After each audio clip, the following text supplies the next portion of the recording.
Dah. Oke, yuk. Ya, rekan-rekan media semua, kami mengucapkan terima kasih buat kehadirannya, memberikan ucapan bela sungkawa kepada Maura, anak kami tercinta. Kami jelas merasa betul-betul kehilangan. Karena kami punya anak dua ya, Maura dan Dimel. Jadi sekarang anak kami tinggal satu. Namun demikian, saya yakin apa yang Maura hadapi sekarang adalah yang terbaik dari Tuhan. Mungkin hilang semua sakitnya gitu. Kalau boleh tahu sakit apa? Dia kalau sebab penyakitnya kan adalah henti jantung kan. Terus tadi kami bawa ke rumah sakit jam 5 pagi, dinyatakan meninggal 5.37, jadi sempat ada waktu 37 menit dan tidak tertolong. Jadi sudah lemas dan sudah dingin. Waktu dari rumah Sudah dingin juga. karena memang nggak tahu, mungkin karena kondisinya lagi drop, dia tidak tidur, dia lagi ngurusi wisudanya. Bulan depan dia akan wisuda dari Sydney University, dia baru selesai S2. Wisudanya masih belum tahu boleh atau tidak pergi ke Australia karena masih lockdown kan. Kemudian dia juga melamar kerja, mungkin karena stres beberapa hari ya, tidak tidur, dan ya begitulah. Ternyata ada beberapa hal yang tidak bisa dideteksi oleh kita semua. Mungkin juga Maura sendiri juga tidak menduga bahwa akan Akibat fatal. Dia belum ada penyakit lainnya, Pak. Relatif tidak. Ya cuman ya memang Maura kan memang biasalah remaja kan, antidepresan, ada depresi, stres gitu-gitu kan. Jadi ya konsultasi ke psikolog, ke psikiater gitu juga anak muda. Mungkin dilakukan. Ya. Untuk Ya. kronologinya, Karena kalau saya melihat pandemi ini juga membawa satu akibat ya, banyak orang frustasi karena nggak bisa bergaul bebas, mau berinteraksi sulit gitu. Jadi hubungannya hanya per Zoom, kan mungkin lama-lama bete juga ya. Jadi banyak ya, mungkin anak saya salah satu korban dari ini semua ya. Jadi rasa frustasi, kemudian menjadi asosial, yang biasanya berkumpul dengan teman-temannya jadi sulit gitu. Karena dikit-dikit saya juga kalau ada teman-teman dia kesini selalu minta antigen dulu gitu. Jadi mungkin hal-hal gini membebani dia gitu. Dan ya nggak semua orang bisa kuat ya, bisa kuat. Nah, orang menemukan kelemahannya itu di sini. tapi sebelumnya ada firasat atau apa gitu Tante? Sebelumnya ada firasat tertentu atau gimana Tante? Firasatnya sih saya ya dalam beberapa hari ada ketakutan nih gitu. Gimana Maura gitu ya, karena harus didampingi terus gitu dalam masa rentan seperti itu, labil. Saya merasa harus mendampingi terus, padahal kerjaan juga jalan terus ya. Namun apa yang tadi malam terjadi, rasanya sekarang ini sudah yang terbaik mungkin yang Maura dapatkan, mungkin yang menjadi tujuannya juga gitu. Jadi tidak ingin membebani semua orang ya. Saya berharap dia sudah menemukan surganya. Sosok almarhum di mata Mbak Nurul, sosok almarhumah seperti apa sih anaknya? Ya kalian pasti tahu semua, Maura pertama anak yang sangat cantik ya, sangat pintar. Maura itu orang yang sangat cerdas. Mungkin karena cerdasnya menjadi eksentrik. Nah itu tatonya ada di seluruh badannya, jadi tidak mau dibatasi begitu. Dan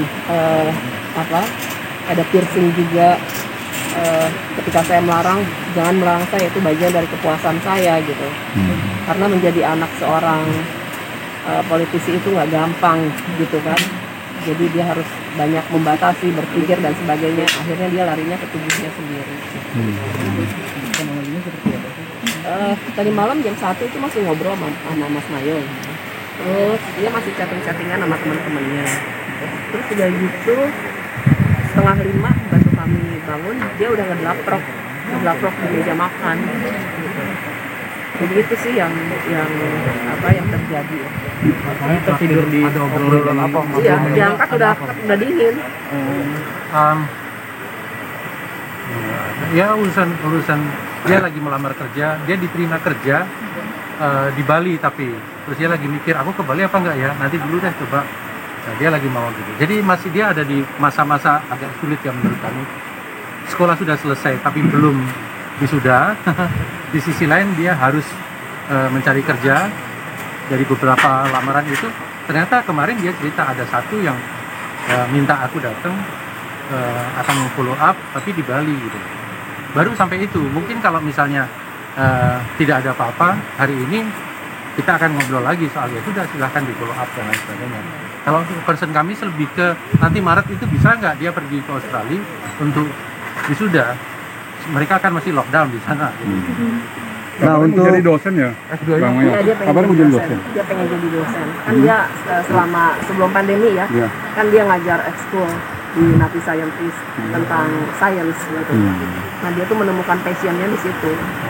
Jadi ngajar, kayak bapaknya lah, dia demennya ngajar, dia cita-citanya mau jadi dosen kan gitu.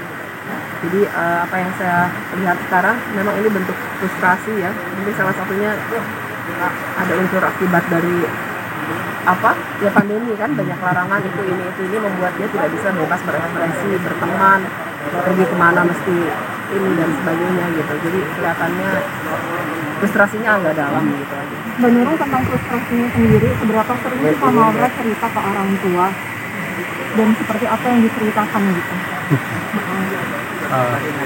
Merasa berat di mana gitu ketika Ya kan menjalani?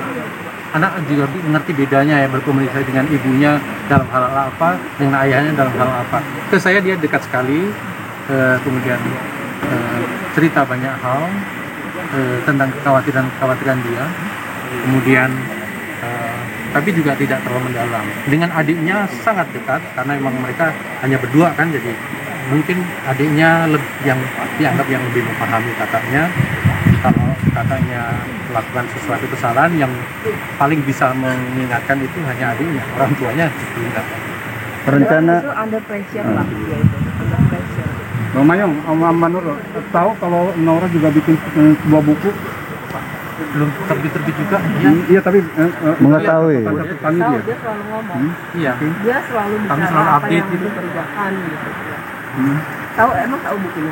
Ya, katanya enggak, tadi sahabatnya sempat bicara Iya. kalau dia lagi mempersiapkan sebuah buku Belum dia dapat launchingkan. penerbit aja. Belum dapat penerbit karena Mau bukunya kontroversial lah ya. Memang dia kan anaknya nyentrik, anti mainstream gitu. Dengerin lagunya aja semalam lagu-lagu metal gitu. Yang dia bilang lagu apa sih ibu nggak pernah dengar? Ini tentang sosial demokrat katanya gitu. Jadi Bukunya itu lebih pada penggambaran dirinya. penggambaran dirinya buat saya dia adalah seorang pemberontak. Dia anti mainstream. Anti mainstream. Free ya. Freedom banget. Biasa. Dia belajarnya belajar S2 di Sydney University, apa social Ambil apa? culture, kebudayaan kebudayaan masa kini gitu, yang merobos segala macam ukuran dan tatanan gitu. Post-truth dan lain sebagainya, dia berminat sekali dengan hal yang kayak gitu. Ya itulah dunia. Ya sudahlah teman-teman. kabarnya rencananya besok mau dimakamkan di San Diego, mungkin bisa di Besok dimakamkannya jam 10, berangkat dari rumah ini ke San Diego Hills. Kalau ada yang mau ikutan silahkan. Besok kami menyediakan bis juga. Biasanya nanti jam 9 bisa keluarga. mungkin ada ucapan terakhir buat pemirsa di rumah untuk mendoakan